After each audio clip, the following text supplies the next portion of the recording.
Import range in the Google Sheet.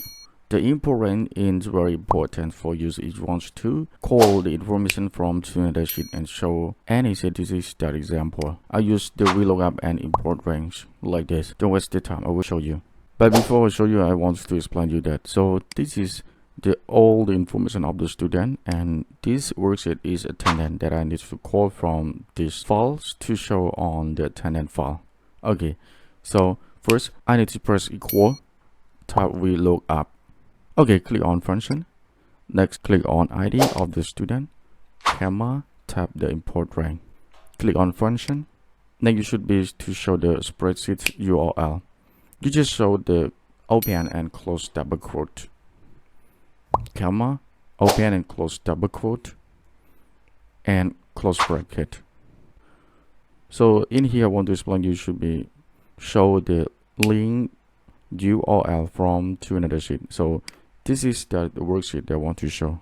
This link, you just press click on here, right click, and click copy. Next, you just press Ctrl V. Okay, so reading.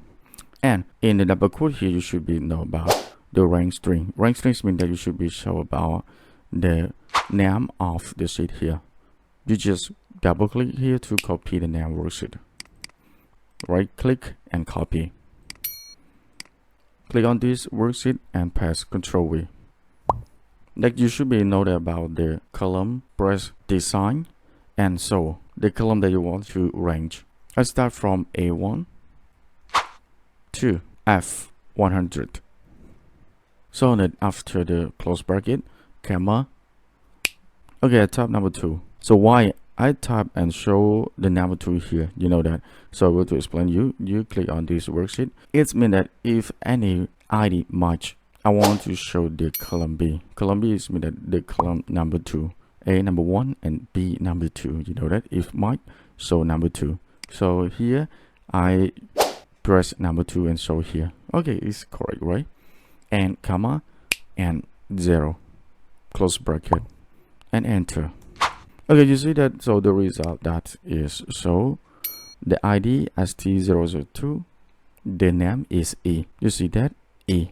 So this is the correct function that you use import range for call data from another sheet to show in cell. And with 6 and class, you can try this.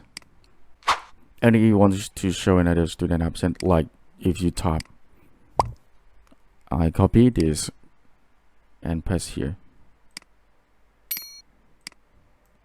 Okay, so this function doesn't show the result here. So why? Okay, so exactly, you just click on this and click on this button and pull down.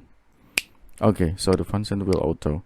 But exactly, I want to express you that if you use the import range, exactly you can cross another sheet to your sheet, right? But if the data is many rows, I think that to make your process start slowly.